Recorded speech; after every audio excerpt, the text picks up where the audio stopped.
The Hollow Kingdom, Part 1, Starlight, Chapter 1. As high summer came, Aunt Prim took Kate to pay a call on her guardian. The call, she discovered, concerned her deeply. Prim wanted Hugh Roberts to take Kate into town for the winter season. It was time, she said, for the girl to be out in society. So much had to be arranged first. Kate's guardian would have to fulfill his responsibilities. Hugh Roberts didn't take the call at all well. He had no patience with fashion and parties. He didn't see any good reason why the important pursuits of the mature should be set aside to allow the young a chance to make fools of themselves. He paced up and down the room as he and Prim argued. At some point he turned angrily on Kate herself. "Are you tired of country living already?" he demanded. "You can't wait to go off skipping and gossiping with a whole bevy of brainless belles?" Kate wasn't in the least tired of country life, though she did find the thought of society parties a bit thrilling. She didn't say this to her angry guardian, but maybe he saw in her face. If so, it did nothing to improve his temper. After the unpleasant interview, Aunt Prim hurried off to speak to Miss Bigelow, the housekeeper, leaving Kate to wander the hall alone. This activity never failed to fill Kate with uneasiness. The hall might belong to her, but it never seemed to want her. She was nothing but an intruder here. Kate did what she often did when she was at the hall and had time to herself. She went to the huge fireplace in the upstairs parlor to study the picture that hung above it. Two girls, both around 13 years old, stood hand in hand before a forest landscape and looked out at her. One, black-haired and green-eyed, had a rose tucked into the waist of her old-fashioned dress. She met Kate's gaze as if they were about to tell a funny secret, and she looked as if she were trying not to giggle. The other, pale and blonde, gazed down at Kate with solemn dark blue eyes. She did not smile. Perhaps she had learned already those lessons in life that made smiling difficult. Kate stared back at the blonde girl thoughtfully. She felt, as she always did, that there was something familiar about her. "She looks very much like you, don't you think?" Hugh Roberts stood a few feet behind Kate. He met her surprised glance a little sheepishly, but he walked up beside her to study the picture, hands behind his back. "I mean the girl on the left, the blonde girl, Elizabeth. The resemblance is quite startling. I've thought so ever since you came here."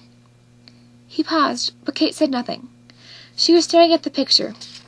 Of course! How had she not seen it before? "Adele is the girl on the right, Dentwood Roberts' child. Her father and my great-grandfather were brothers. I am the last of an old and proud family, Miss Winslow." Kate turned to him, thoroughly puzzled. He caught her confused look and nodded. "Oh, yes, Elizabeth on the left is indeed your great-grandmother. But Elizabeth is related to no one in the family. For all we know, she might have fallen from the moon." The story goes that one spring night old Roberts went walking with his daughter. Adele was about 3 then. Her mother had died soon after she was born, and old Roberts doted on his only child. They paused at the Druid's Circle. Have you been there? A lovely spot at twilight. There Roberts sat there while his little daughter ran about picking flowers. He listened to her happy prattle. He fell into dreaming and thinking of his dead wife for a few minutes. And when he rose to call his daughter to him, what do you think he saw, Miss Winslow? Not his Adele. Now there were 2 little girls playing in the moonlight. Kate felt her hair prickle and goosebumps rise in her arms. She couldn't say a word. "And that's where Elizabeth came from," said Hugh Roberts, with a shrug. "No one knows who she really was. No one even knew her name.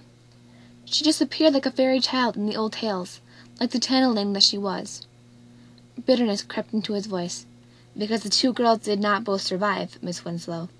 When they were about 16, Adele died suddenly. No one knows how. But old Roberts took Elizabeth and left Hollow Hill that very night, and neither of them ever came back. Dentwood Roberts had adopted Elizabeth, and now she was all he had. When she died in childbirth, he took her son to raise. He left everything he had to that son when he died, Hollow Hill and all it contained. It went to men who had never even seen it, who could never appreciate it, who never even visited it once. My family, Dentwood Roberts' brother's family, was leased the house ever since. Elizabeth's son was your grandfather, and Hollow Hill now belongs to you.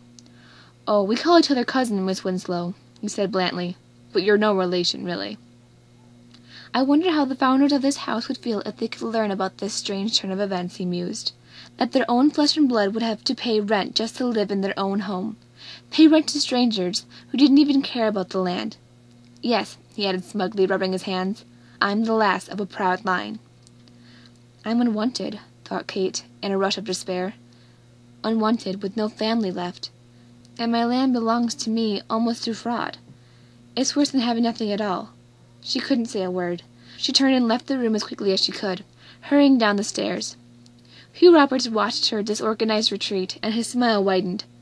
Then he walked back to his study, whistling cheerfully.